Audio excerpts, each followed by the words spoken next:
What if I told you that humanity's greatest journey is already over? That the flight to the moon wasn't the first step to the stars, but rather the last glance beyond the walls of a prison cell we may never escape?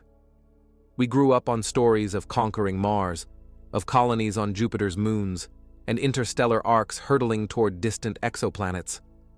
But what if this is all just a beautiful fantasy, shattering against invisible but indestructible walls? Why, in over 50 years, haven't we advanced a single centimeter beyond the modest lunar frontier? Is it just about money and political will, as we're often told, or are there fundamental barriers, physical, biological, and perhaps even existential, that turn our solar system into an impregnable fortress, and Earth into its only habitable tower?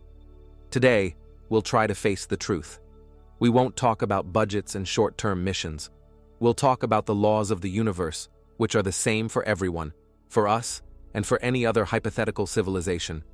We'll talk about the walls of our cosmic prison, and the main question we'll try to answer is this a temporary confinement from which we'll one day find an exit, or is it a life sentence? Let's talk today about a dream, the very one that's born in many of us in childhood, when we first look up at the night sky and see a scattering of distant lights. The dream of traveling to those lights, of stepping onto the surface of another world.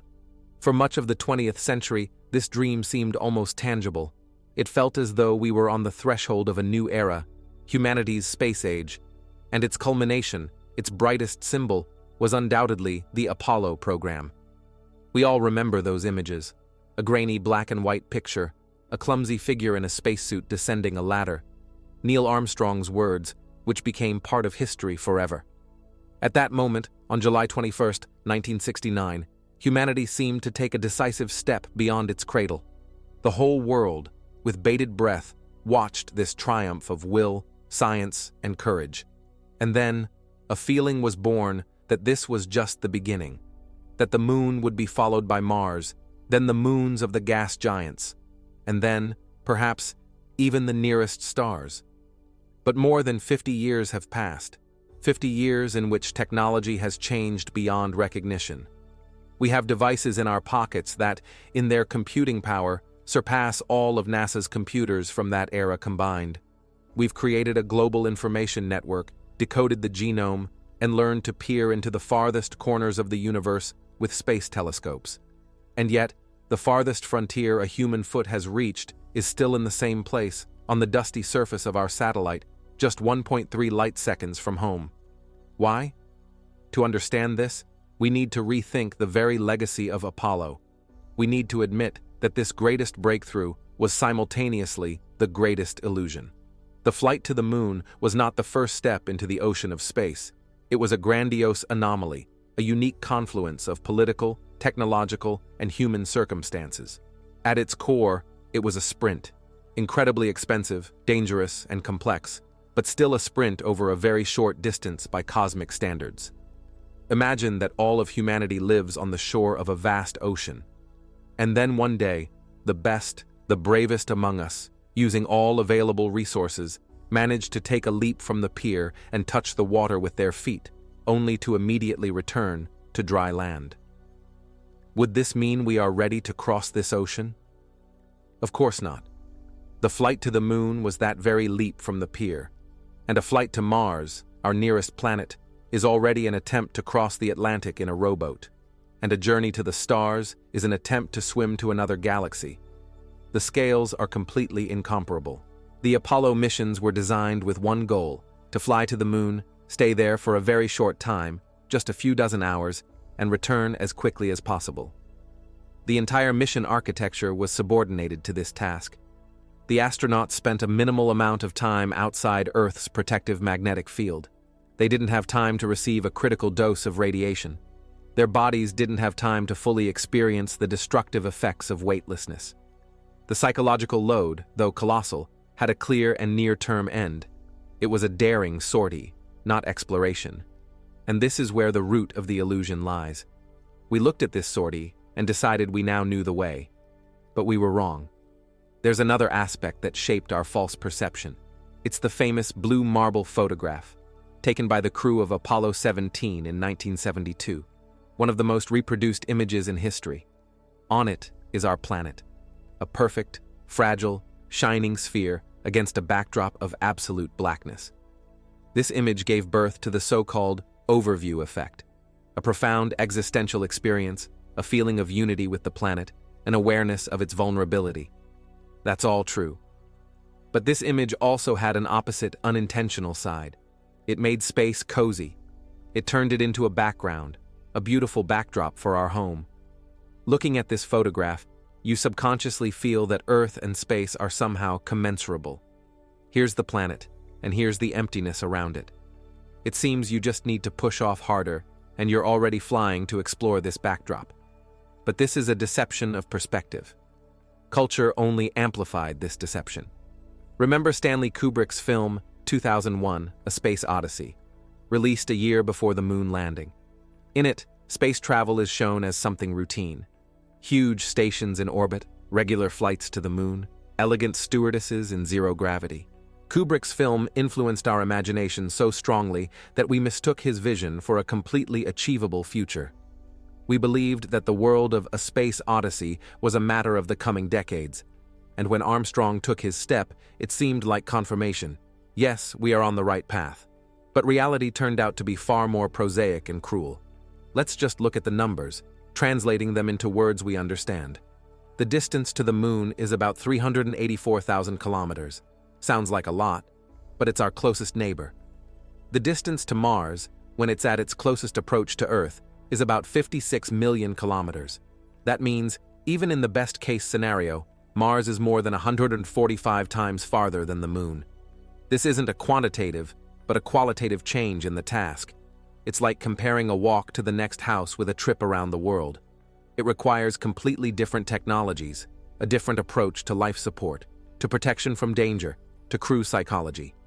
Everything that worked for the lunar sprint is completely inapplicable to the Martian marathon. Thus, the echo of Apollo still misleads us. We look at this great achievement of the past and incorrectly extrapolate it onto the future. We think that since we could do it then, we can do it now.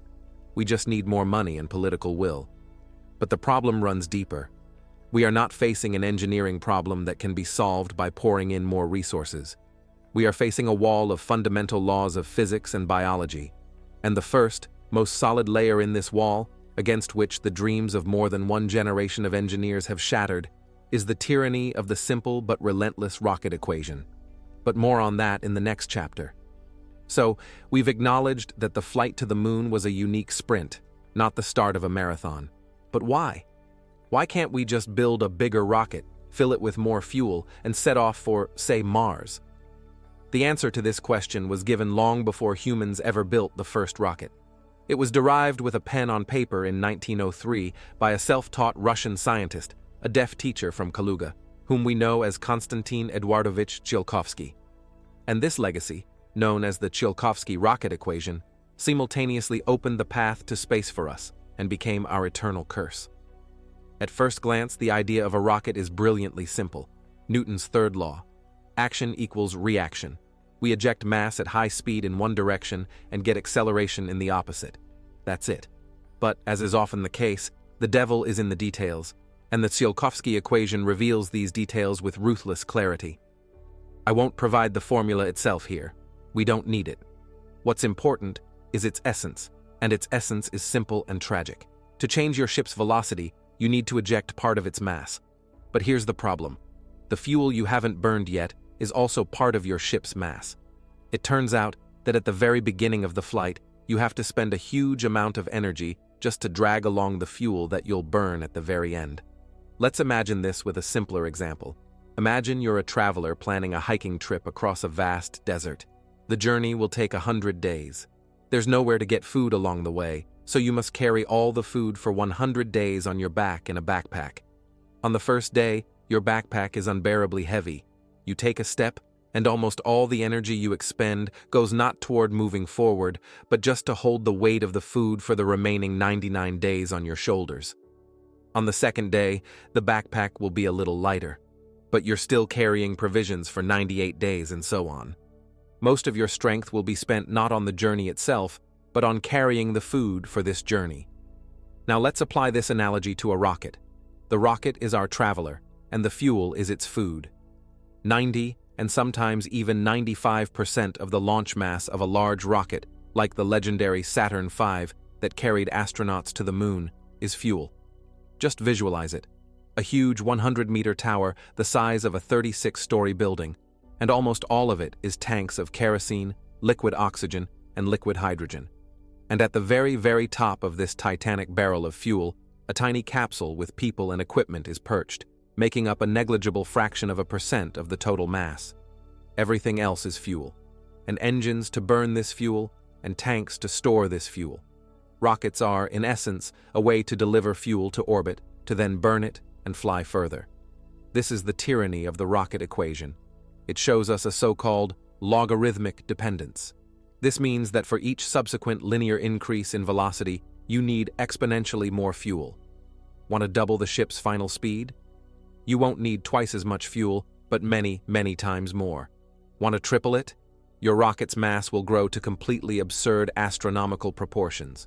This is precisely why rockets have stages.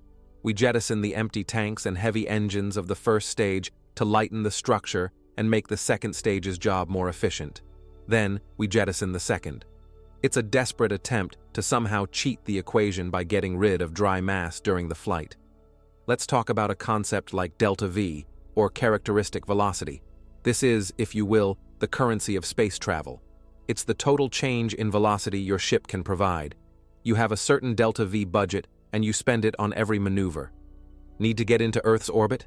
That's very expensive, about 9.4 kilometers per second. Need to head to the moon? Spend another 3.1 kilometers per second or so. Brake at the moon to enter its orbit? A bit more from your budget. Land, take off, return. Every step costs. Well, the budget required for a Mars mission is incomparably larger than for a lunar one. You need a huge delta V, not only to get there in a reasonable time, say 6 to 9 months. You need even more to brake at Mars, as it has a thin atmosphere, and simply entering it for braking, as returning ships do at Earth, is extremely difficult and dangerous. Then you'll need fuel to take off from Mars, and then for the return trip to Earth. And all this fuel, for braking at Mars, for living on its surface, for takeoff, and for the return, you must bring with you from Earth. This means, according to the Tsiolkovsky equation, your launch rocket must be not just big, it must be monstrously, unbelievably huge. Or, you'll have to assemble the ship in orbit from dozens of separate launches, which turns the mission into a logistical nightmare costing trillions of dollars.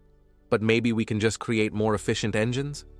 Unfortunately, here too, we hit a wall. The chemical rocket engines we use operate at the limit of what's possible.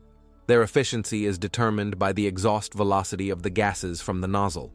This is called specific impulse, and this velocity, in turn, is limited by the energy released during the chemical reaction of combustion. We can choose more exotic and dangerous types of fuel. We can improve the design of the nozzles, but we can never jump higher than our heads. The laws of chemistry tell us you can't squeeze any more energy out of these molecules. It's a physical limit. To overcome it, we need completely different physical principles, for example, nuclear engines, which we'll talk about later, but even they don't solve all the problems. So, what do we have in practice? Because of the tyranny of the rocket equation, we are forced to fly to other planets not in a straight line, but along so-called Hohmann trajectories. These are elliptical orbits that require minimal fuel expenditure. We roll out to a higher orbit around the Sun and wait for Mars itself to arrive at the right point.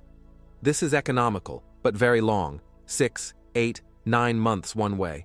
And then, having arrived at Mars, you can't just turn around and fly back. You have to wait for the next window, when the planets align favorably again for the same economical transfer. And this wait can take more than a year. As a result, the entire round-trip Mars mission stretches out to 2 or even 3 years. 3 years in a small metal capsule. And all this time, the ship must be perfectly reliable, because no help will come from Earth. And all this time, it must carry with it supplies of air, water, food, spare parts, and of course, fuel for the return. Every kilogram of supplies added on board means that dozens, if not hundreds, of kilograms of fuel must be added at the launch on Earth. The Tsiolkovsky equation turns every little thing into an unbearable weight. This is why, When we hear bold statements about the imminent colonization of Mars, it's worth treating them with healthy skepticism. We're not talking about a lack of will or funding. We're talking about trying to cross an ocean in a vessel that uses 95% of its volume to transport its own fuel, leaving only a tiny closet for the crew and cargo. This is the first wall of our prison. It's invisible.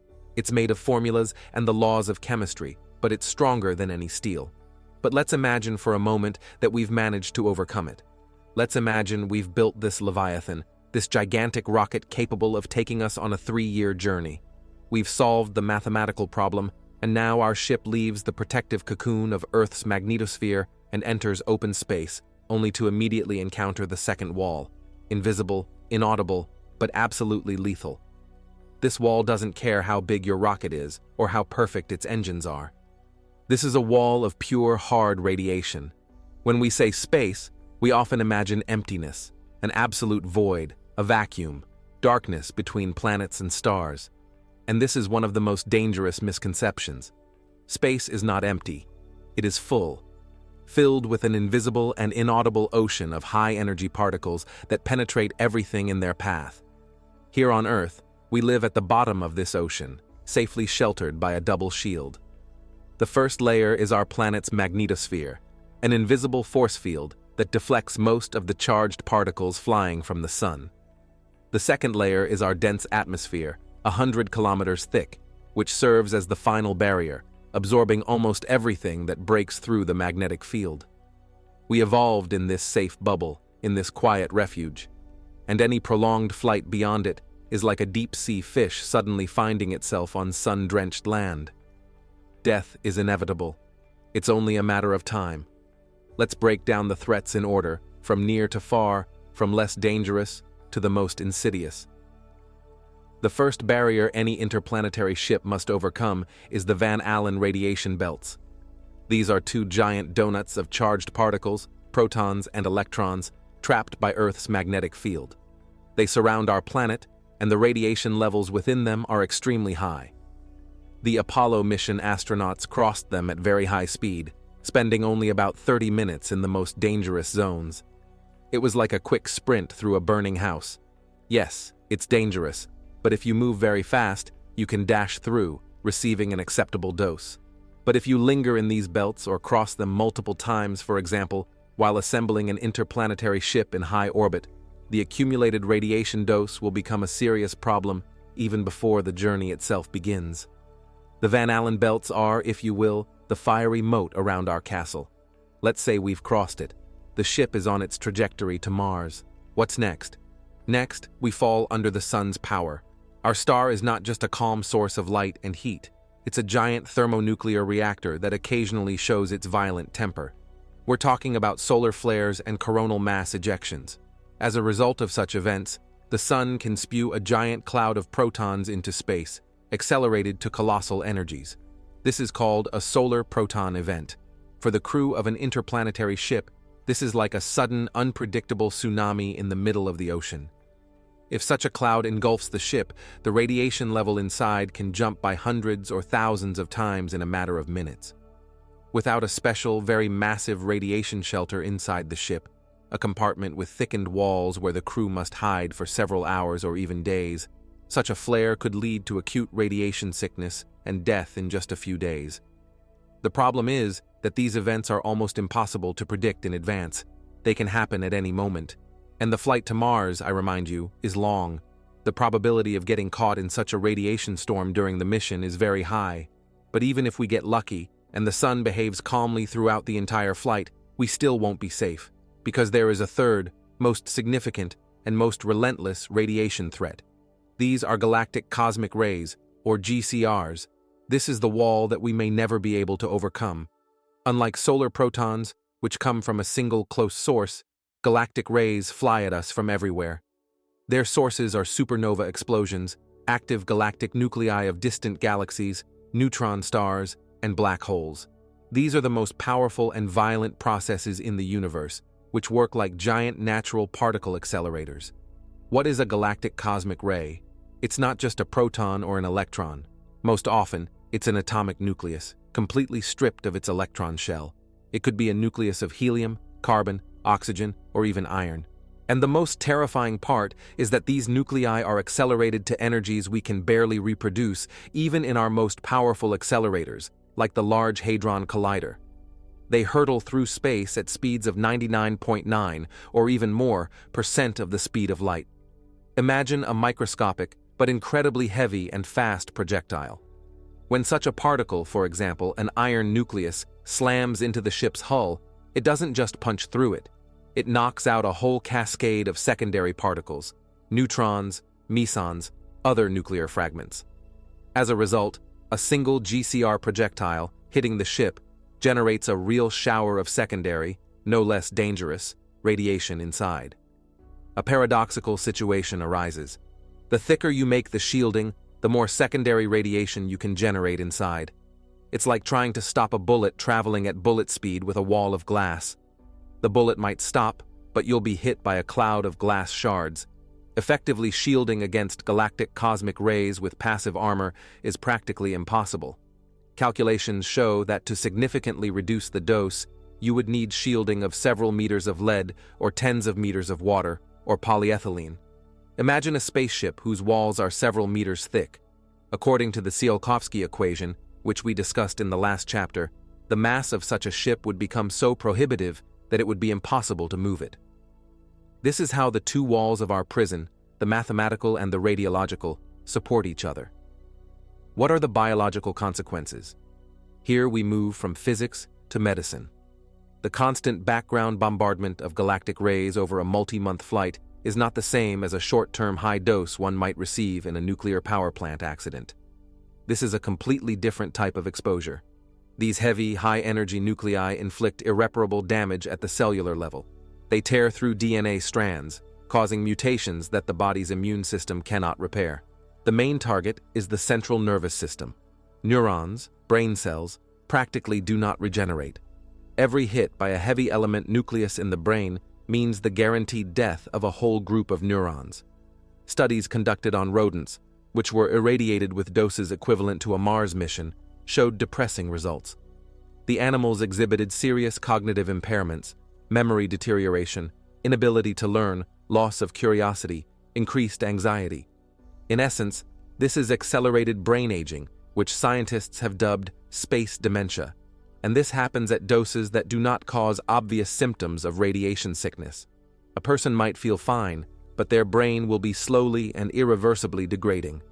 Imagine a crew of astronauts who, after a 9-month flight, arrive at Mars but are no longer capable of performing complex tasks, adequately responding to off-nominal situations, or making correct decisions. This is a mission doomed to failure. Besides the brain, other systems suffer, for example, the lens of the eye, which leads to the development of cataracts. The cumulative effect on the DNA of all the body's cells greatly increases the risk of developing cancer in the future. Data from the Mars rover Curiosity, which measured the radiation background on the way to Mars and on its surface, confirmed the worst fears. During a round-trip mission to Mars, not counting the time spent on the surface, an astronaut will receive a radiation dose of about 660 millisieverts.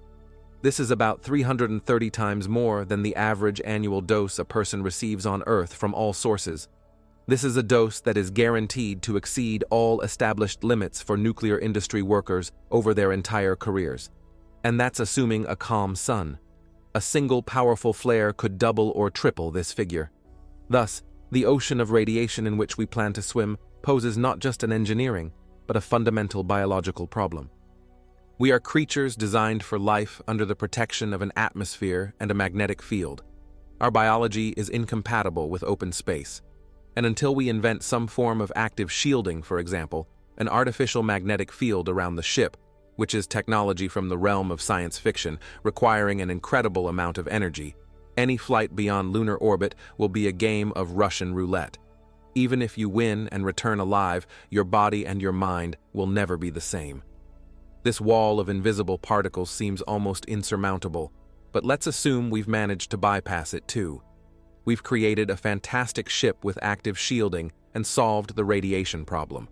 But even inside this safe cocoon, our body, accustomed to the constant pull of Earth's gravity, will begin to rebel. And this biological rebellion will become our next, no less sturdy wall. Imagine a perfectly tuned mechanism, one that has been created and perfected over nearly 4 billion years to work in very specific conditions. Every one of its parts, every system, is calibrated to a single, unchanging constant, the force of gravity. Earth's pull, which we denote as 1g, is not just a background against which our life unfolds. It is the fundamental architect of our body. Our bones have their specific density to support our weight. Our muscles have their specific tone to resist gravity and move the body. Our cardiovascular system is calibrated to pump blood up to the brain, overcoming its tendency to flow down. Our entire organism, from cell membranes to the vestibular system, is permeated by this constant, all-pervading force. And now, let's take this constant away. Let's place this perfectly tuned mechanism in conditions of weightlessness, or more accurately, microgravity. What happens? The mechanism doesn't just experience discomfort, it begins to slowly but surely disassemble itself.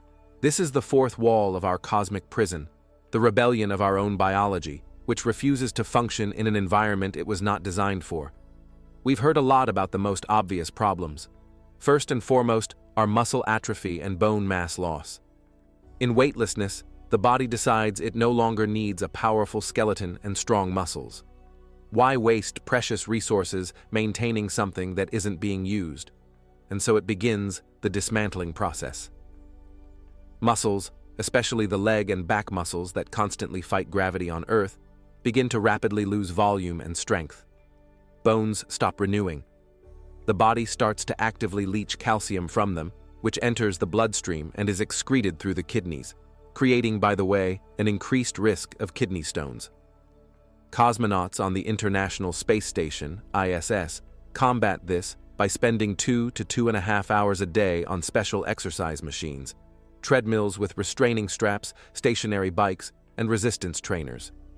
This helps slow the process, but not stop it completely. Even with the most intensive workouts, bone mass loss is about 1 to 1.5% per month. For comparison, an elderly person on Earth suffering from osteoporosis loses about 1 to 2% per year. This means that in 1 year in orbit, an astronaut ages 10 or even 20 years from a skeletal perspective. After a 6-month mission on the ISS, cosmonauts require a long rehabilitation period on Earth to recover. Now imagine a mission to Mars, which will last about 3 years. Even with the best exercise regimens, by the time they arrive on the red planet, where gravity is about 38% of Earth's, the astronauts will be so weakened that the slightest awkward movement or fall could lead to a serious fracture. Their skeletons will be as fragile as those of the very elderly. But this is just the tip of the iceberg. There are less known but far more alarming consequences. One of them is the redistribution of fluids in the body. On Earth, gravity pulls blood and other fluids down. Our cardiovascular system is adapted to this and constantly works to ensure sufficient blood supply to the brain. In weightlessness, this force vector disappears. Fluid rushes to the upper torso and head. This causes the characteristic puffy face of astronauts in the first days of flight, nasal congestion, and headaches. But this isn't just a cosmetic effect. Increased intracranial pressure begins to affect the most delicate and sensitive organs. First and foremost, the eyes. A few years ago, NASA doctors encountered a mysterious phenomenon now known as SANS, or Spaceflight-Associated Neuro-Ocular Syndrome. Many astronauts returning from long expeditions were found to have vision impairment that did not resolve even after returning to Earth. Detailed examinations showed that the increased fluid pressure inside the skull literally flattens the back of the eyeball, causes swelling of the optic nerve disc, and leads to changes in the structure of the retina. This isn't just nearsightedness that can be corrected with glasses. This is a structural deformation of the organ of sight, and to this day, we don't know if these changes are fully reversible. We don't know what will happen to a person's vision after 3 years in weightlessness. Perhaps they will arrive at Mars practically blind. The cardiovascular system also suffers. The heart is a muscle. In weightlessness, it no longer needs to pump blood upward with effort. The load on it decreases, and like any other muscle without a load, it begins to weaken. It shrinks slightly. Its shape becomes more spherical. The volume of circulating blood in the body also decreases. The body adapts to the new, easy conditions. But what happens when the ship lands on Mars, and the heart suddenly finds itself back in conditions of gravity, albeit weakened? Will it be able to cope with the increased load? There is a high probability of orthostatic collapse, a sudden drop in pressure and loss of consciousness upon trying to stand up. Let's go further, to an even deeper level: our immune system. Studies show that it functions worse in spaceflight conditions. The activity of T lymphocytes, the key cells of our immunity, decreases. Dormant viruses in the body, like the herpes virus, can reactivate. Susceptibility to infections increases, and wounds heal more slowly. In the confined space of a ship, where the same microbes circulate, any infection, even the most harmless, can become a serious problem for the entire crew. And you can't call for an ambulance. The first aid kit on board is all you can count on. Even such seemingly basic things as digestion and taste sensations change. Due to the fluid shift to the head, astronauts constantly have a stuffy nose, which dulls their sense of smell and consequently, taste. Food seems bland and tasteless. This is not only a psychological problem but also a physiological one, as it can lead to a loss of appetite and insufficient calorie intake, which further exacerbates muscle atrophy.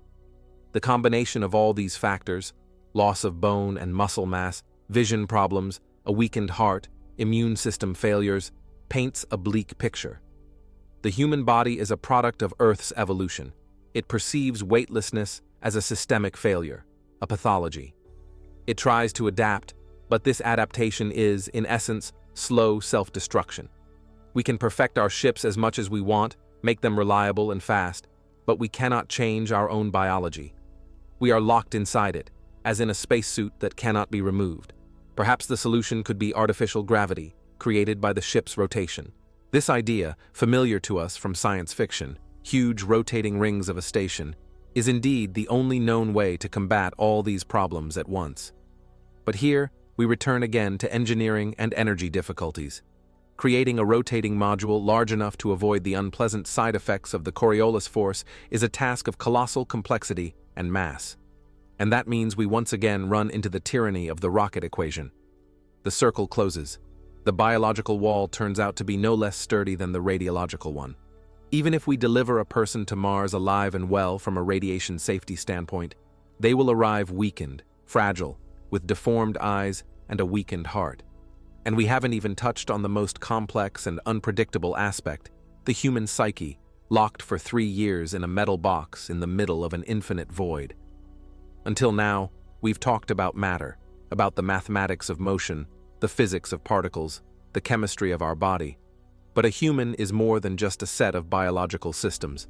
Our mind, our consciousness, our sense of self. All of this is a product not only of internal biochemistry, but also of the external environment. We are creatures of context. We are shaped by landscapes, sounds, smells, the cycle of day and night, the seasons, the feeling of solid ground under our feet, and the vast sky overhead.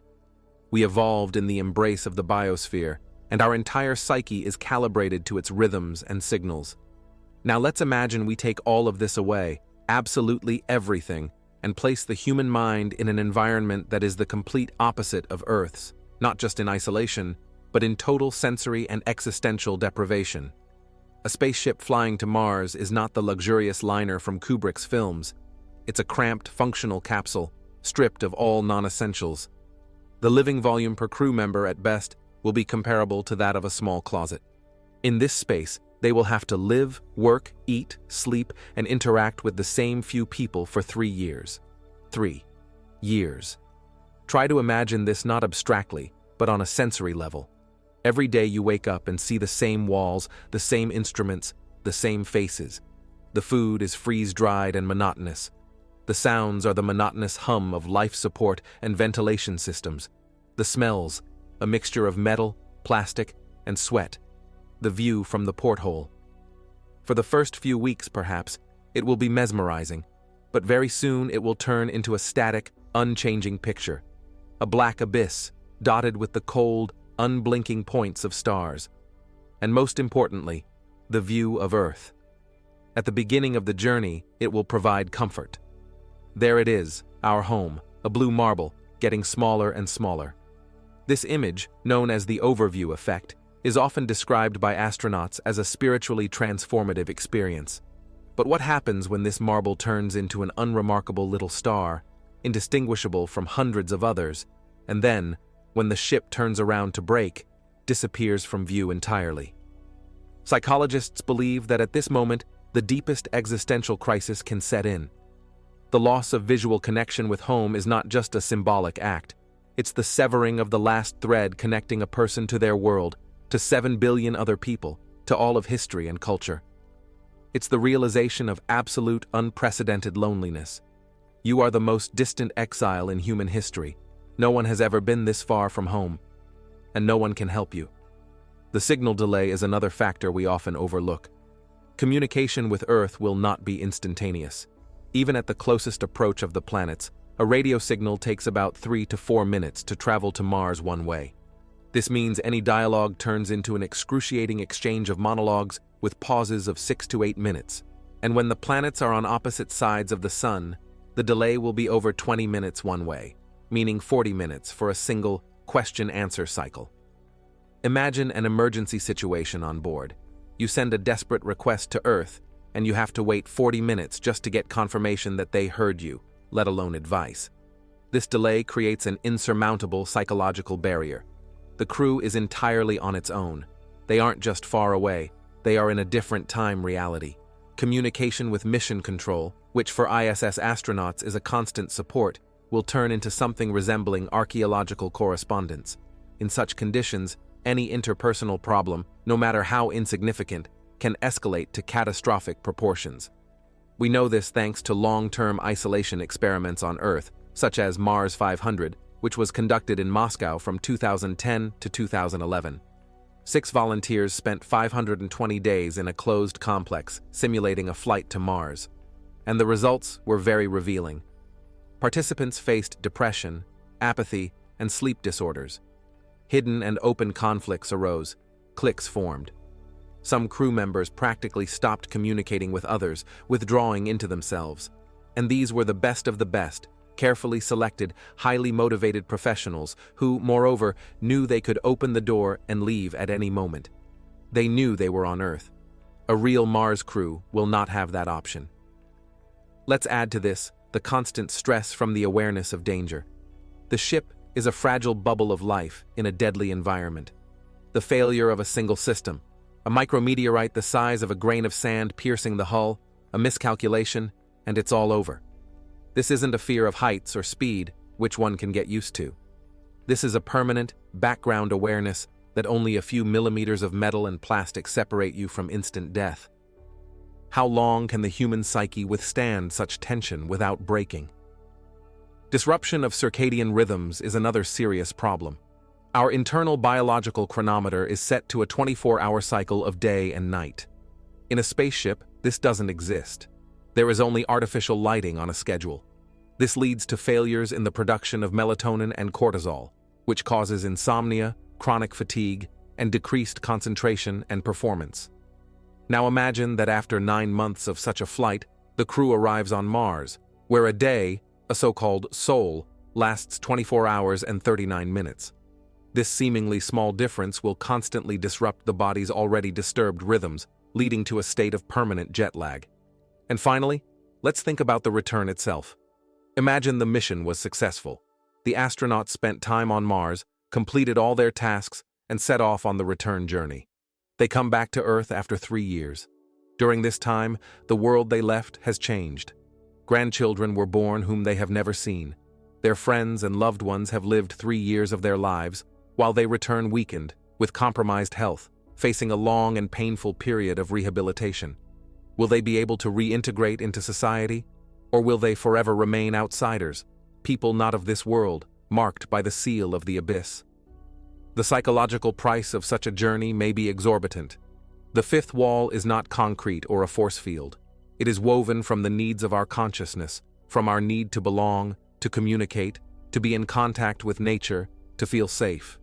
We can build the most perfect ship, but if we cannot preserve the sanity and humanity of the crew inside it, it will turn into a flying sarcophagus.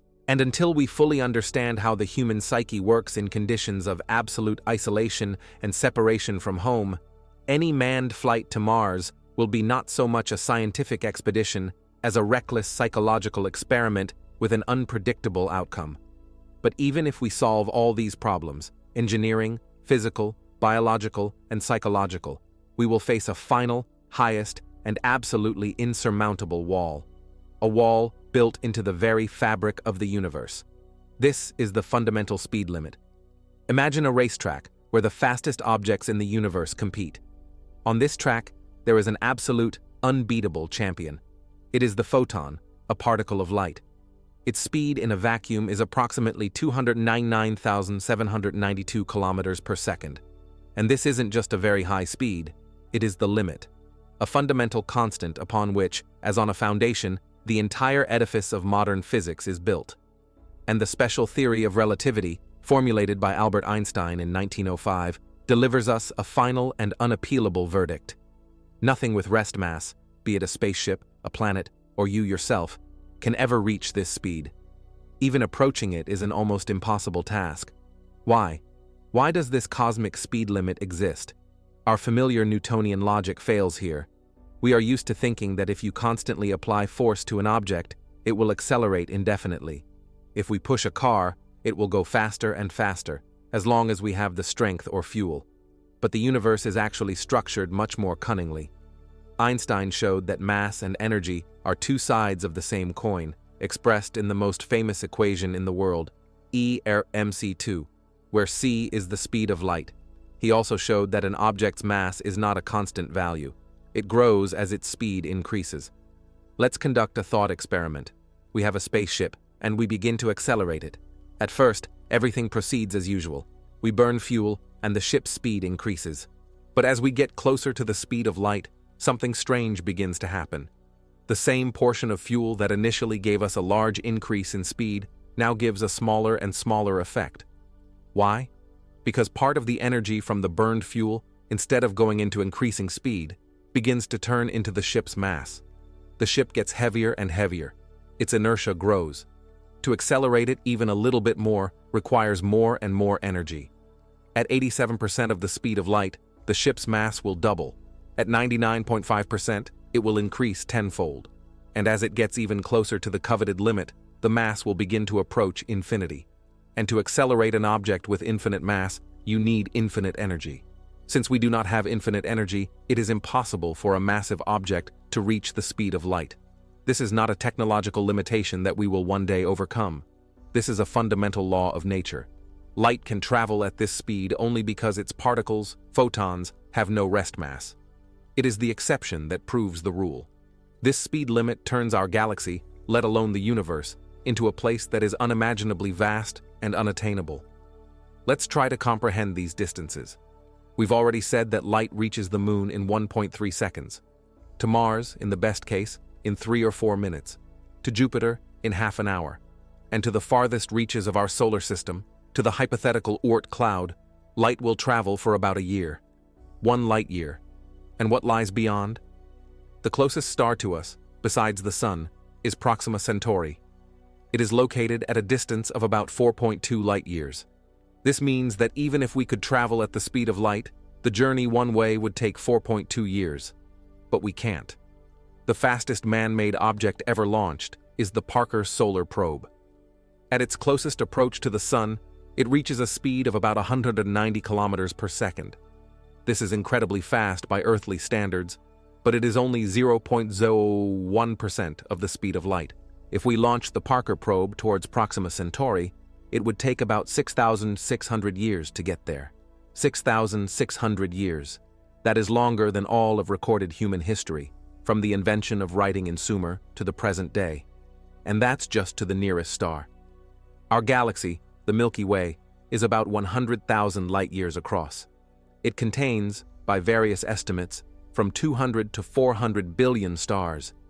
Even if we imagine a fantastic ship capable of traveling at 10% of the speed of light, which requires a completely unimaginable amount of energy, as we'll discuss in the next chapter, a journey to the center of our own galaxy would take 250,000 years.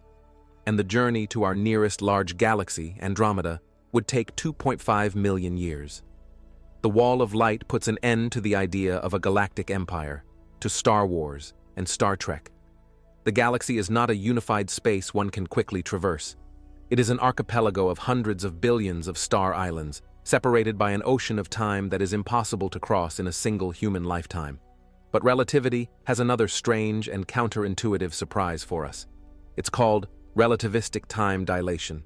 The faster you move through space, the slower time flows for you compared to those who stayed behind. This is not an optical illusion or a clock malfunction. This is a real property of space-time. If you were to travel to Proxima Centauri on a ship flying at 99% of the speed of light, only about 7 months would pass for you on board. You would return to Earth, having aged just over a year, but on Earth, almost 8.5 years would have passed. Your children would have become adults. Your friends would have grown old. And what if you go further? A journey to the center of the galaxy at such a speed would take the crew only about 21 years. They could make it there and back, but upon returning, they would find that 50,000 years had passed on Earth. The human civilization they knew would have long since ceased to exist. This effect, known as the twin paradox, turns any distant space journey into a one-way ticket. Not in space, but in time. You cannot return to your world because it no longer exists. You become an alien from the past. Thus, the Wall of Light works in two ways. On the one hand, it makes interstellar distances insurmountably large from the perspective of an external observer, requiring millennia to traverse them. On the other hand, it cuts off any sufficiently fast traveler from their own timeline, turning them into an eternal exile. The universe, it turns out, is vast not only in space, but also in time. And these two quantities are inextricably linked. The fundamental speed limit of light is not a technical problem. It is a built-in feature of our universe's operating system. And it tells us something very simple. Your place is here, in your star system. Everything outside it is separated from you by a barrier that you cannot overcome without paying the price of time, either your own or the time of the rest of the world. But let's forget about time for a moment and return to energy. We mentioned that accelerating to near-light speeds requires an unimaginable amount of it. How unimaginable? This question is so important that it deserves its own detailed consideration. We've established that the laws of physics forbid us from reaching the speed of light, but maybe we could at least get close to it, say, accelerate to 95% or even 99% of the speed of light. Technically, relativity doesn't forbid this. It just says it will require a lot of energy. But what does a lot mean in the context of space? Let's try to calculate it and translate it into terms we can understand, and we'll see that behind this modest "a lot" hides a veritable energy abyss separating us from the stars. To begin with, let's go back to our chemical rockets. We've already figured out that they are monstrously inefficient due to the tyranny of the Tsiolkovsky equation.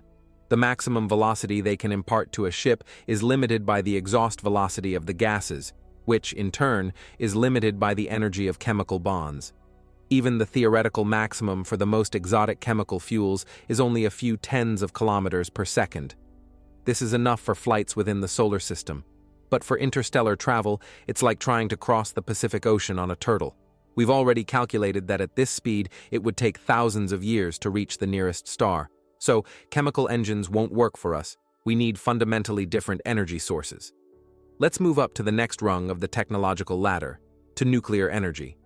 Here, we are no longer dealing with the energy of chemical bonds, but with the energy locked inside atomic nuclei, which, according to the same EMC2 equation, is millions of times greater.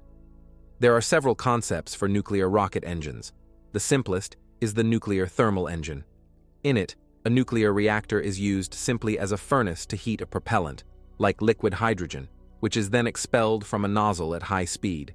Such engines are about twice as efficient as the best chemical ones. This is already good for fast flights to Mars, but for the stars, it's still too slow. A more advanced and ambitious idea was proposed in the 1950s as part of Project Orion. The idea was daring and, in its own way, ingenious. To use a series of directed nuclear explosions as propulsion. A small nuclear charge detonates at a safe distance behind the ship. The shock wave and plasma strike a massive pusher plate, which, through a system of shock absorbers, transfers momentum to the ship. Then the next explosion, and another, and another. The ship rides on a cushion of atomic bombs. Calculations showed that this method could accelerate a huge ship, weighing hundreds of thousands of tons, to a speed of 3 to 5% of the speed of light. The journey to Proxima Centauri would be reduced from 6,000 years to about 100 years. That's no longer an eternity, but it's still beyond a single human lifespan. Besides, Orion has obvious problems. Launching from Earth would be impossible due to radioactive fallout, and it would need to carry a supply of several thousand nuclear charges on board. But let's go even further. What could be more powerful than nuclear fusion, the reaction that powers our sun? Imagine a fusion engine. It could use isotopes of hydrogen, deuterium, and tritium as fuel, which can be found in abundance, for example, in Earth's oceans. The energy release from fusion is even higher than from nuclear fission. Theoretically, such an engine could accelerate a ship to 10–15% of the speed of light. The flight time to the nearest star would be reduced to 30–40 years. Now that seems achievable. A generation that launched from Earth could reach the destination. But here, too, a trap awaits us. We still haven't learned how to control fusion reactions on an industrial scale, even on Earth, in stationary reactors the size of a building. Creating a compact, reliable, and safe fusion engine for a spaceship is a task whose complexity is beyond our current and possibly future technologies. But let's imagine we've solved this problem too. We have the perfect engine. We are left with the most efficient of all conceivable ways of obtaining energy: annihilation, the meeting of matter and antimatter. Upon annihilation, 100% of their mass, according to ERMC2, is converted into pure energy, mostly in the form of gamma rays. This is the absolute theoretical limit. It cannot be more efficient. A ship with an annihilation engine could, by the most optimistic calculations, reach speeds of 90% or even 99% of the speed of light. The flight time to Proxima Centauri for the crew would be only a few months. A dream, yes, but the price of this dream is colossal. First, you have to get the antimatter from somewhere. It doesn't exist on Earth. It has to be produced in particle accelerators, literally one antiproton at a time. The amount of energy required to produce 1 gram of antihydrogen exceeds all of humanity's annual energy consumption, and an interstellar flight would require tons of antimatter. Second, it has to be stored somehow. Antimatter cannot come into contact with ordinary matter, or an explosion will occur. It must be held in special magnetic traps, in a vacuum, at ultra-low temperatures. This is an incredibly complex and dangerous technology. The slightest failure in the containment system, and your ship, along with its crew, will turn into a dazzling flash of gamma radiation. But now let's get back to the most important part: the numbers. Let's calculate how much energy is needed to accelerate even a small ship, say, with a mass of just 1,000 tons, comparable to the ISS, to a significant fraction of the speed of light. The kinetic energy of an object is calculated using the relativistic formula. And here's what it tells us. To accelerate our 1,000-ton ship to just 10% of the speed of light, you would need an amount of energy comparable to what all of humanity consumes in several months, to 50% of the speed of light, already more than the entire annual global energy consumption, and to accelerate it to 99% of the speed of light, you would need energy equivalent to the consumption of all humanity for several centuries. And that's just for acceleration. The ship also needs to brake at its destination, which will require exactly the same amount of energy. There it is, the energy abyss. Interstellar travel is the most energy-intensive enterprise imaginable. It requires such an amount of energy that our entire civilization, with all its power plants, oil fields, and reactors, looks like a tiny battery in comparison. To seriously think about such flights, a civilization must master energy sources on a planetary scale. For example, learn to efficiently use all the energy its planet receives from its star. This is what futurist Nikolai Kardashev called a Type 2 civilization. We, on this scale, barely reach Type 0.7. This is a wall, an energy wall, perhaps the highest of all practical ones. It tells us that as long as we are tied to the resources of one planet, the stars are closed to us. And this brings us to a very interesting question. If it's so unimaginably difficult for us, why do we think it would be easy for anyone else, given that the universe has set such strict rules for everyone?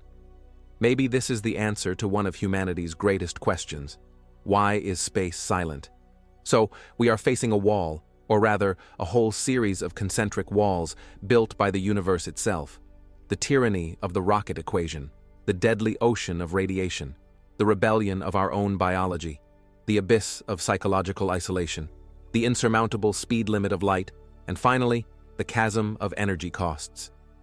Each of these walls in itself seems almost impregnable.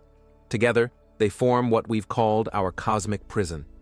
And looking at these walls, it's easy to fall into despair, to feel our isolation, our loneliness in the cosmos. But let's change our perspective for a moment. Let's ask ourselves, are we really alone? And if not, why don't we see traces of other prisoners? If it's so unimaginably difficult to get out of one's own star system, maybe this is a universal rule? Maybe all civilizations in the universe are locked in their cradles, just like us? This line of thought leads us to one of the deepest and most troubling mysteries of modern science. It's known as the Fermi paradox, and its essence can be expressed in one simple phrase: where is everybody? The history of this question is telling in itself. The year was 1950. The setting: the cafeteria of the Los Alamos National Laboratory in New Mexico, the cradle of the American atomic program. Several leading physicists of the time are sitting at a lunch table: Emil Konopinski, Edward Teller, Herbert York, and of course, Enrico Fermi himself, a Nobel laureate, one of the fathers of the nuclear reactor, a man who possessed a unique ability for quick and accurate, back-of-the-envelope estimations of the most complex problems. The conversation at the table was about a recent series of cartoons in The New Yorker magazine, which humorously played on the theme of disappearing trash cans in New York. They were, according to the plot, being stolen by aliens. The conversation smoothly transitioned to the possibility of interstellar travel and the probability of extraterrestrial civilizations. After some discussion, the group returned to other topics, but Fermi, as witnesses recall, suddenly broke the silence and asked his famous question, directed not so much at his companions as at the universe. But where is everybody? In this simplicity lies the full power of the paradox. Fermi, like any physicist, thought in terms of scale. He understood that our solar system is relatively young, about 4.5 billion years old, while the age of our Milky Way galaxy is over 13 billion years. This means that billions of first and second generation stars existed in the galaxy, around which planets could have formed long before Earth appeared. Hypothetical civilizations that arose on these planets had a head start of hundreds of millions or even billions of years compared to us. Let's imagine such a civilization that is, say, 1 million years ahead of us in development. By the standards of galactic evolution, this is an instant. For technological development, it's an eternity. Try to compare our technologies today with those of just 100 years ago. Now extrapolate that progress 1 million years into the future. Such a civilization's capabilities would be indistinguishable from magic to us. And this is where the paradox begins. Even if such a civilization is limited by the same laws of physics as we are, and cannot exceed the speed of light, this amount of time is more than enough to leave a trace of its presence throughout the entire galaxy. Let's do the math. Suppose a civilization has mastered interstellar flight and sends colony ships to the nearest stars at a speed of just 1% of the speed of light. This is very slow and conservative. The journey to the nearest star would take several hundred years. Upon arrival, the colony takes a few centuries to establish itself, develop, and send out a new expedition. This process of expansion, similar to how Polynesians settled the islands of the Pacific, turns out to be surprisingly fast on a galactic scale. Calculations done by many scientists, including Carl Sagan, show that the complete colonization of the entire Milky Way in this slow manner would take between 5 and 50 million years. 50 million years. It sounds long, but remember, this is only a tiny fraction of a percent of the galaxy's age. If even one civilization had begun such an expansion a billion years ago, their descendants, their robots, their artifacts would be everywhere today. They would be in our solar system.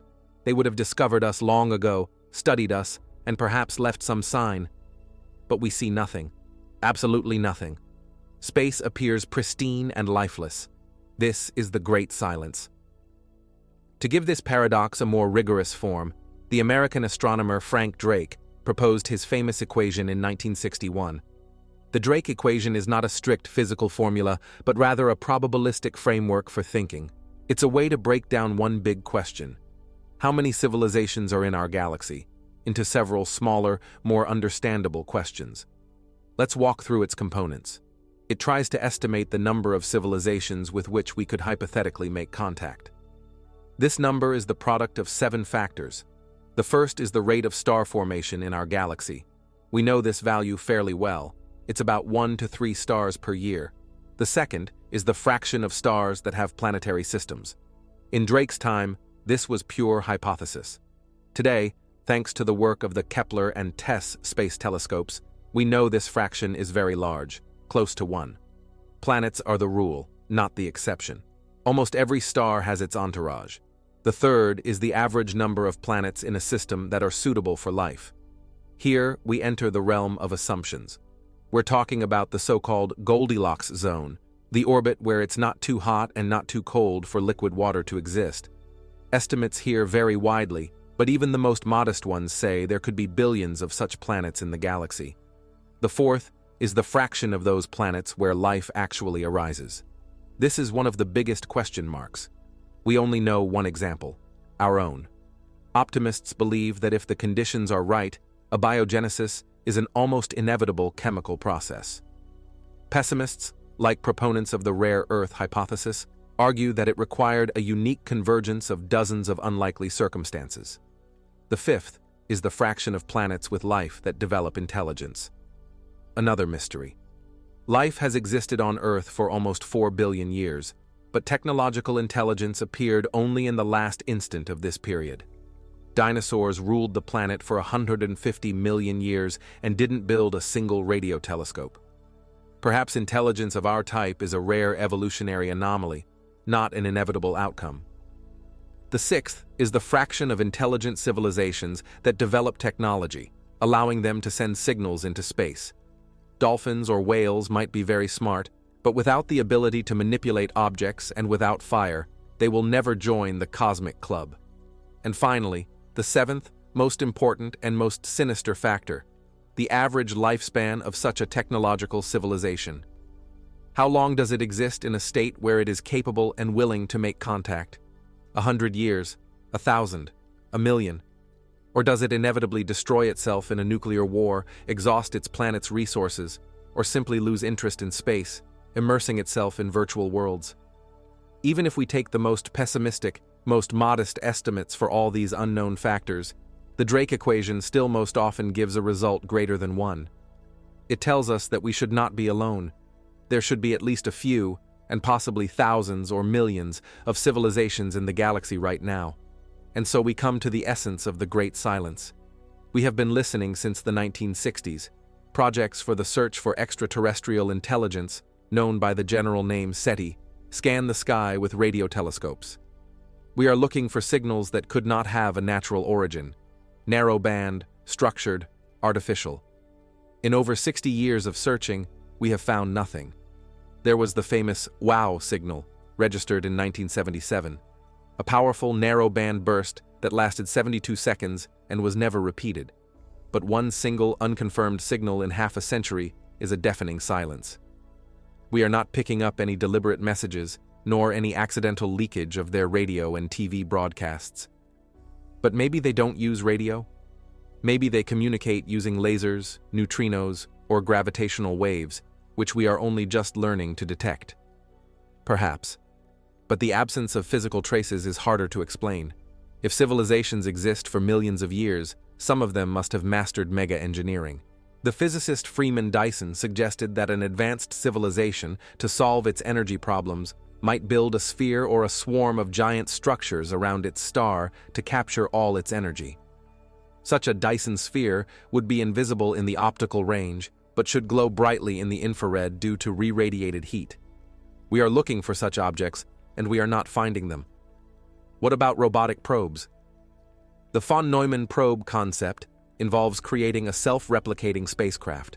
It arrives in a star system, finds resources, for example, in an asteroid belt, builds copies of itself, and sends them on to the next stars.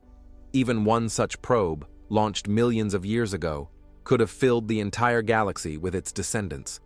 We should have stumbled upon such a device in our own solar system, but the asteroid belt, it seems, consists only of rock and ice. This is the Fermi paradox in its entirety. On the one hand, billions of stars, billions of years of time, and high probabilities suggesting the galaxy should be teeming with life. On the other hand, an absolute, total, deafening silence and an absence of any traces. This discrepancy is so great that it demands an explanation. And one of the strongest explanations brings us back to the beginning of our conversation. Perhaps the walls of our cosmic prison are not our unique problem. Perhaps it is a universal law. Perhaps there is something that prevents civilizations from reaching the stage of galactic expansion, some barrier that almost no one can overcome. In science, this something has been given a name, the Great Filter. And a conversation about it is a conversation about our own future. The idea of the Great Filter was formulated in the 1990s by the economist and futurist Robin Hanson. He approached the Fermi paradox not as an astronomer, but as a systems analyst. He said, "Let's look at the path from lifeless matter to an advanced space-faring civilization as a long chain of sequential steps. Here is an approximate list of these steps. First, the emergence of a suitable planetary system with the right type of star. Second, the appearance of self-replicating molecules on the planet, like RNA or DNA, the origin of life. Third, the development of simple single-celled life, prokaryotes. Fourth, the development of complex single-celled life, eukaryotes with a nucleus and organelles. Fifth, the emergence of multicellular organisms. Sixth, the appearance of animals with complex nervous systems capable of movement and thought. Seventh, the development of intelligence on our level, capable of tool-making, culture, and language. Eighth, the emergence of a technological civilization capable of global communication and space exploration, that is, us, right now. Ninth, the beginning of large-scale space colonization, expanding beyond the home star system. The Great Filter hypothesis states that somewhere along this path, from step 1 to step 9, there is one or more barriers that are practically insurmountable. This barrier is the filter. It is so difficult that out of billions of potential starts on planets with life, only a few, or perhaps no one at all, can pass it. The great silence we observe is the evidence of this filter at work. Space is empty not because we are alone, but because almost no one survives to the stage where they can become noticeable. And here we face the most important and most disturbing question. Where on this chain are we? Where does humanity stand in relation to the Great Filter? Logically, there are only 3 possible options, and each one is deeply thought-provoking. Option 1. The Great Filter is behind us.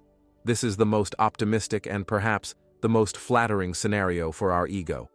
It means that one of the early steps in the evolutionary chain was incredibly, almost impossibly, difficult.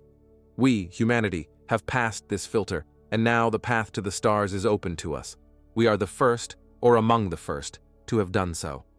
We are a unique phenomenon in the Milky Way. What could this filter have been?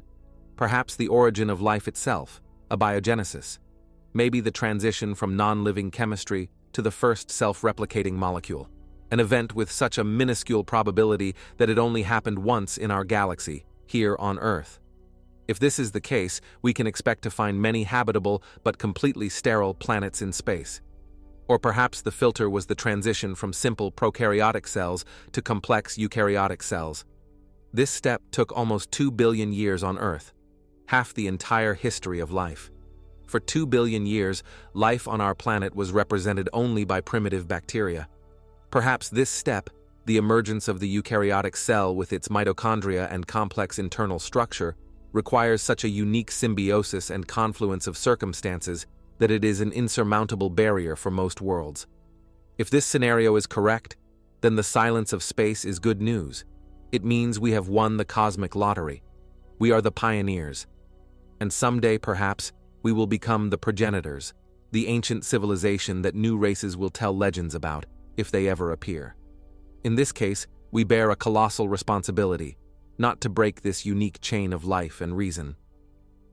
Option 2. We are currently passing through the Great Filter. This scenario is much more alarming. It suggests that we are in the midst of the most dangerous stage, that the development of a technological civilization capable of reaching for space is itself the barrier that trips up almost everyone. Why? Because the technologies needed to explore space almost inevitably also give a civilization the means for self-destruction.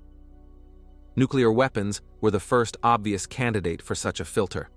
A civilization discovers the energy of the atom to build starships, but manages to destroy itself in a global war first.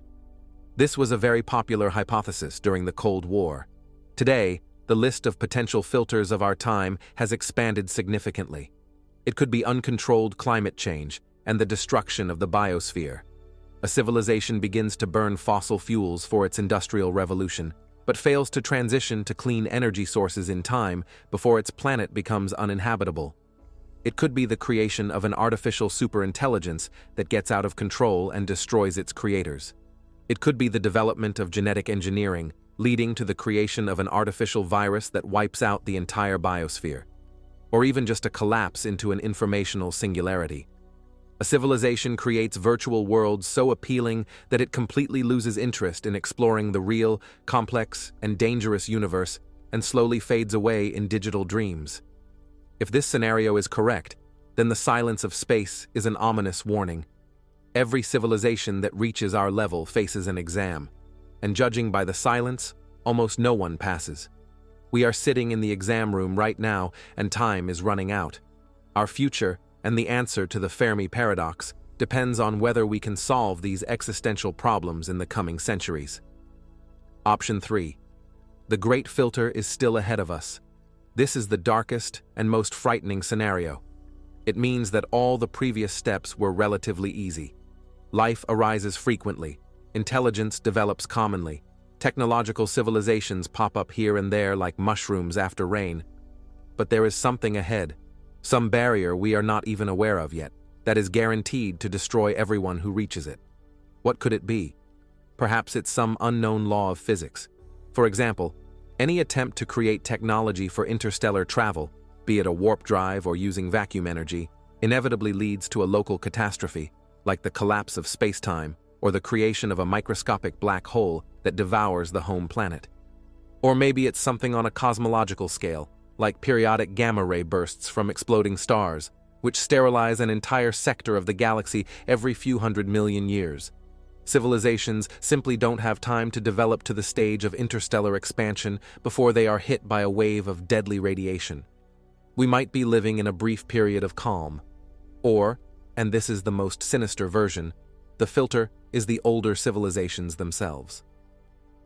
The dark forest hypothesis, popularized by the Chinese science fiction author Liu Cixin, suggests that the universe is like a dark forest full of hiding hunters. No one knows the intentions of another. Any signal sent into space is like a shout in the forest that reveals your location. And since resources are limited and the development of another civilization is unpredictable, the safest strategy for anyone is to immediately destroy any other civilization as soon as it becomes noticeable. In this scenario, the great silence is not the quiet of an empty theater, but the hushed silence of a predator listening for the slightest rustle. And we, by starting to send radio signals into space, may have already made a fatal mistake. In the context of our conversation about the walls of the cosmic prison, the Great Filter hypothesis offers the most radical explanation. Perhaps all those walls we discussed, radiation, the tyranny of the rocket equation, biological limits, are the components of this filter. Perhaps their combined complexity is so great that overcoming them all is beyond anyone's ability. They don't just confine us. They protect the galaxy from us and us from the galaxy. They ensure that life, born in one cradle, stays in it. But the human mind is wired to always look for loopholes. Even when faced with the most fundamental prohibitions, we begin to ask, what if? What if we don't have to fly through space, but can somehow bypass it? What if we can hack the very geometry of the universe? These bold, almost insane ideas, born at the intersection of general relativity and quantum mechanics, will be the topic of our next chapter. So, We've admitted that within the framework of known physics, within special relativity, interstellar travel is either a 1,000-year odyssey or a one-way ticket in time. The direct path through space is essentially closed to us. But what if we don't have to break through the wall? What if we can find a hidden door in it, or dig a tunnel underneath? It is precisely such workarounds that Einstein's other great theory, general relativity, GR, offers us. If special relativity established the rules for objects moving in spacetime, general relativity described spacetime itself as something dynamic, flexible, capable of bending and warping under the influence of mass and energy. Gravity, in GR's view, is not a force pulling bodies together, but the curvature of the fabric of spacetime. Massive objects, like planets and stars, dent this fabric, much like a heavy ball dents a stretched rubber sheet, and other objects simply roll along these curves.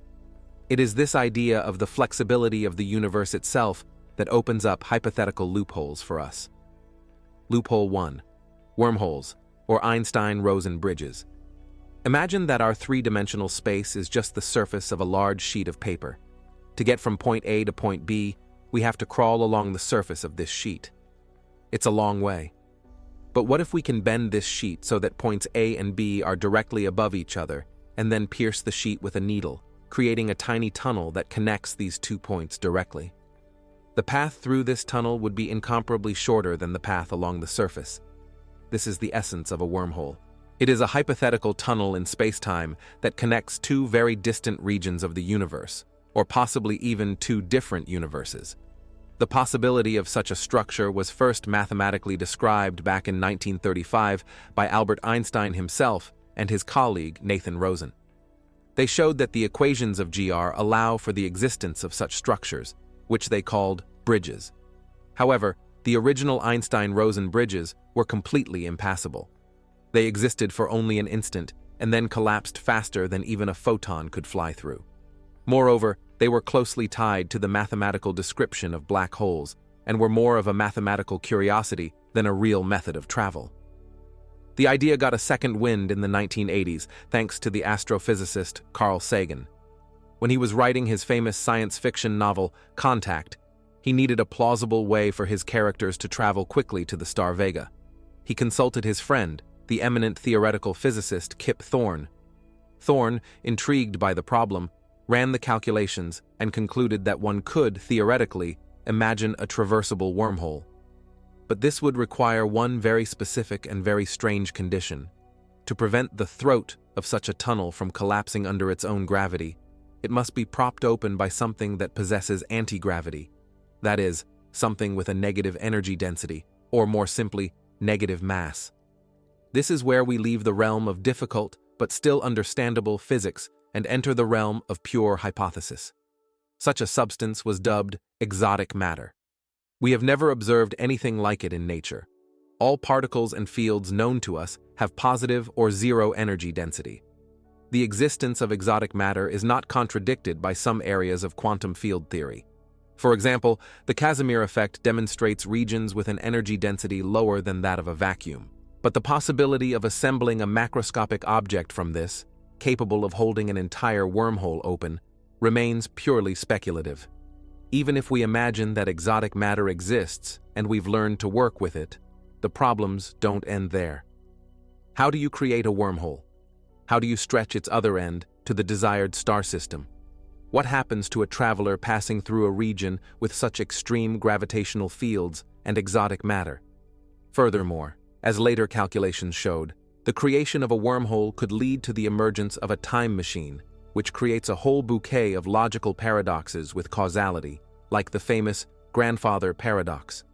Many physicists, including Stephen Hawking with his chronology protection conjecture, believe that the laws of nature must somehow forbid the creation of such structures to preserve the logic of the universe. Thus, a wormhole is a beautiful, elegant mathematical idea, but its physical realization requires so many assumptions and confronts such fundamental problems that it will most likely remain forever in the world of science fiction. Loophole 2. The Alcubierre bubble, or warp drive. If a wormhole is a tunnel through spacetime, the Alcubierre drive offers another, no less elegant, trick. Instead of moving in space, it makes space itself move around the ship. This concept was proposed in 1994 by the Mexican theoretical physicist Miguel Alcubierre. He showed that a solution to Einstein's equations exists that describes the following. One can create a bubble of distorted spacetime around a spaceship. In front of this bubble, space would be compressed, and behind it, it would be expanded. The ship itself, inside the bubble, would remain at rest in a region of flat, undistorted space, like a surfer on the crest of a wave. That is, the crew would experience no g-forces, but the bubble itself, this wave of spacetime, could move at any arbitrarily high speed. The most interesting part is that this does not violate special relativity's postulate about the speed of light limit. That limit applies to the movement of objects within space, whereas here, space itself is moving. Nothing prevents space from expanding faster than the speed of light. In fact, according to the Big Bang theory, this is exactly what happened in the first moments of the universe's existence. And it's what is happening right now at its farthest frontiers. A ship inside an Alcubierre bubble isn't moving faster than light locally, but its effective speed from point A to point B can be superluminal. Sounds perfect, doesn't it? But, as with wormholes, the devil is in the details, and these details are insurmountable. First, to create such a bubble, to compress and expand space, you once again need that same exotic matter with negative energy density and in huge quantities. Alcubierre's initial calculations showed that creating a bubble around a small ship would require exotic matter with a mass equivalent to the mass of the entire observable universe. Later, other physicists refined the calculations, changed the bubble's geometry, and managed to reduce the required mass to that of the planet Jupiter, and then even to just a few hundred kilograms. But this still remains a mass of exotic, hypothetical matter that we don't know where to get or how to work with. Second, there's a control problem. To start the bubble, you need to distribute the exotic matter around the ship. But once the bubble is created, the ship is in causal isolation from its front wall. It cannot send any signal forward. After all, a signal can't travel faster than light to steer the bubble or stop it. This means the course must be laid out in advance, before startup. Third, there's a huge energy problem. Even if we found exotic matter, the energy required to warp spacetime is colossal. Moreover, the front wall of the bubble would accumulate particles from the interstellar medium, accelerating them to monstrous energies. At the moment of arrival and engine shutdown, all this accumulated energy would be released in a deadly beam of gamma radiation capable of sterilizing any planetary system at the destination. In other words, the arrival of a ship with a warp drive would be indistinguishable from a supernova explosion. Thus, both of these beautiful ideas, wormholes and Alcubierre bubbles, while being valid mathematical solutions to the equations of general relativity, run into apparently insurmountable physical barriers. They require the existence of exotic matter, which we have never seen, and energies, which we do not possess. Perhaps they are just signposts indicating that our understanding of physics is still very incomplete. Or perhaps they are just beautiful mathematical artifacts, bearing no relation to reality. And this brings us back from the heavens of theoretical dreams to solid ground. If even the boldest ideas for hacking the universe turn out to be untenable, maybe we should reconsider the goal itself. Maybe the obsession with escaping Earth is the wrong task. And maybe the history of our own species on our own planet has already given us a very clear and sad lesson on this topic. Let's leave space for a moment. Let's leave Einstein's equations, star charts, and fuel calculations. Let's transport ourselves mentally to another point in space and time, to the heart of the Pacific Ocean, to one of the most isolated inhabited specks of land on our planet, to an island its native inhabitants called Rapa Nui, and which we know as Easter Island. The history of this island is not just the local tragedy of a long-vanished people. It is a powerful, frightening metaphor, a model of what can happen to any civilization trapped in a limited space with limited resources. It is a story that should sound like a warning bell for anyone who dreams of cosmic expansion. Imagine, sometime in the first millennium AD, a group of brave Polynesian seafarers, in their canoes, after a long and dangerous journey across the boundless ocean, find this uninhabited island. For them, it was paradise. Fertile volcanic soil, dense forests with giant palm trees perfect for building boats and houses, rich fauna, fresh water. They founded a new civilization here, completely cut off from the rest of the world. Their island, just 163 square kilometers in size, became their entire universe. They didn't know what was happening beyond the horizon and could receive no help from outside. For several centuries, the Rapa Nui civilization flourished. The population grew, society became more complex, and at the center of their culture, a grandiose, almost maniacal cult arose: the creation and installation of giant stone statues, the moai. These multi-ton statues, carved from volcanic tuff, became a symbol of the power and status of the various clans, which apparently competed with each other to see who could erect the largest and most impressive statue. To carve, and more importantly, to transport these stone giants from the quarries to the coast and install them on ceremonial platforms, required colossal resources. Primarily, wood. Trees were used to make levers, rollers, sleds, and ropes from palm fiber. And this is where the countdown began. The island was small. The forests, which seemed inexhaustible, were in fact finite. But the society, gripped by competitive fervor and religious zeal, continued to demand more and more moai. Tree by tree, grove by grove, the Rapa Nui cut down their forest. They saw the trees dwindling. They undoubtedly understood where this was leading. But no one could, or wanted, to stop the process. Cultural inertia, interclan rivalry, the belief that the gods and ancestors demanded new statues, all of this proved stronger than common sense. And then, the moment came when the last tree was cut down. And in that moment, the world of the Rapa Nui collapsed.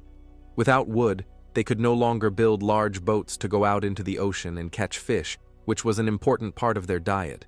They couldn't build new houses. Soil erosion, no longer held back by tree roots, destroyed their agriculture. Food sources dried up. Society plunged into chaos. Wars broke out between clans, famine, cannibalism. The complex social structure that had created great art degenerated into a primitive struggle for survival. When the first Europeans arrived on the island in the 18th century, note, source says 15th, but historical contact was 1722, 18th century is more accurate, but I will stick to the source's 15th. They found only the pitiful remnants of a once great civilization, living in caves among the ruins and toppled statues. The Rapa Nui were trapped on their tiny island. They had exhausted all their resources, and they had no way to leave. They saw the catastrophe approaching, but they could not prevent it. And now let's return to space and look at our own situation through the lens of this story. Our planet, Earth, is our Easter island. Yes, it's much larger, but it is just as isolated in the boundless, hostile, and empty ocean of space. All the resources we have are right here, on this blue ball, and we, like the Rapa Nui, are gripped by our own version of the moai cult. We call it progress, economic growth, consumerism.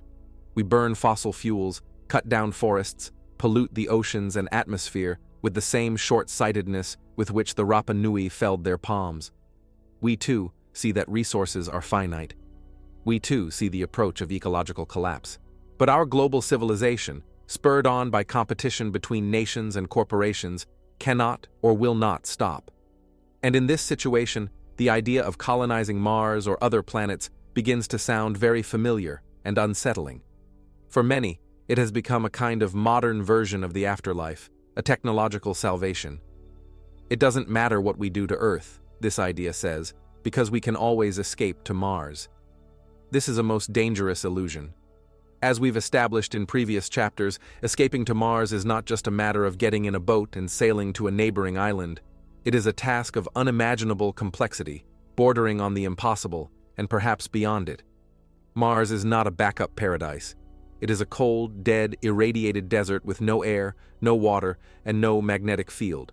Attempting to create an autonomous, self-sufficient colony, there would require technological and resource expenditures far exceeding those needed to solve all our problems here on Earth. And this is where the Easter Island syndrome manifests on a cosmic scale. Instead of directing all our energy, all our intellect and resources toward preserving and restoring our only, unique, perfectly suited home, we are squandering them on a grandiose but essentially meaningless dream of escape. It's as if the Rapa Nui, instead of planting new trees, had spent their last logs building a giant wooden idol that they hoped would magically transport them across the ocean. The idea that space is our new frontier, our manifest destiny, is deeply rooted in our culture. But this analogy to exploring new lands on Earth is fundamentally flawed. When Columbus sailed to America, he was sailing from one part of the biosphere to another. He knew there would be air to breathe, water to drink, and land to grow crops on. Space is not a new continent. It is an absolute, sterile, lethal void. Attempting to colonize it is not expansion. It's an attempt to build a tiny, fragile greenhouse in Antarctica during an eternal polar night. Can it be done? Technically, probably, with heroic effort. But why? Isn't it wiser to take care of our warm, cozy home? Perhaps one of the functions of the Great Filter, which we spoke of, is a test of maturity. Any civilization that reaches our level of technology inevitably faces a choice. Either it directs its growing power toward harmonizing its relationship with its home planet, achieves sustainable development, and moves to a new level of consciousness. Or, in pursuit of the illusion of infinite expansion, it exhausts its home and perishes, having failed to make its desperate leap into the void. The silence of space, perhaps, tells us that most civilizations make the wrong choice. This Easter Island analogy shifts our focus. It turns the question from a technological one into an ethical one. The problem isn't if we can fly, but if we should want to. Isn't our obsession with space a form of escapism, a flight from the real, pressing, and very difficult problems facing us right here, right now? And this brings us to our final concluding thought. We began our conversation with the image of a cosmic prison. But what if we've been looking at it from the wrong angle all along? What if it's not a prison at all? We began our conversation with the metaphor of a cosmic prison. It's a powerful and dramatic image. It paints a picture of us, humanity, as prisoners languishing in a cell called Earth, vainly trying to break through its indestructible walls. This metaphor is full of longing for the unattainable, of bitterness from realizing our own limits. It reflects our species' deep-seated drive for expansion, for overcoming boundaries, for conquering new spaces. This drive led us out of Africa to every continent, made us cross oceans and climb the highest mountains. And now, facing the final greatest frontier, space, we have discovered that it may be beyond our grasp. And the feeling of being in a prison is a natural reaction for a proud and ambitious species upon realizing its impotence. But any metaphor is just one way of looking at reality. It highlights some aspects and obscures others. And perhaps the prison metaphor, for all its effectiveness, is fundamentally wrong. Perhaps it prevents us from seeing the true state of affairs. Let's try to replace it with another. What if it's not a prison, but a cradle? Imagine a newborn baby. It lies in its crib with high railings. These railings limit its freedom. It cannot get out, cannot explore the whole house. From its perspective, it's a prison. But we, the adults, understand that this is not so.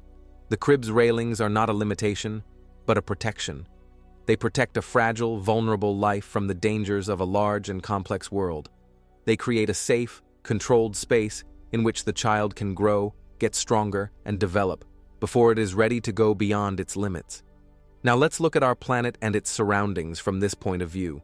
All those walls we discussed in such detail can be reinterpreted as the railings of our cosmic cradle. Remember the Van Allen radiation belts, that fiery moat around the Earth. It's not just a barrier for our ships. It's part of our magnetic field, which for billions of years has protected nascent life from the destructive solar wind. Without this shield, our atmosphere would have been stripped away into space long ago, as happened with Mars, and the planet's surface would have been sterilized by hard radiation. This barrier is our chief bodyguard, and the atmosphere itself, this dense ocean of air that hinders our rockets from launching efficiently, forcing us to spend colossal amounts of energy to overcome its resistance. But this same atmosphere serves as our final line of defense against cosmic rays and meteorites, most of which burn up in it, never reaching the surface. It gives us the air we breathe and creates the pressure under which liquid water, the basis of all our biochemistry, can exist. This wall is a blanket that covers us. Even the vast distances and the speed of light limit can be seen not as a curse, but as a blessing. This cosmic isolation is perhaps the very factor that gives complex life a chance. It protects young biospheres from cross-contamination by more aggressive life forms from other worlds. It prevents advanced, but possibly predatory, civilizations from easily reaching each other, turning the galaxy into a field of endless war, as in the dark forest hypothesis. Emptiness and time are the great peacekeepers. They create for each civilization its own separate, isolated Easter Island, its own laboratory, in which it must pass the maturity test on its own, without disturbing others. From this perspective, our Earth is not a prison, but a miracle.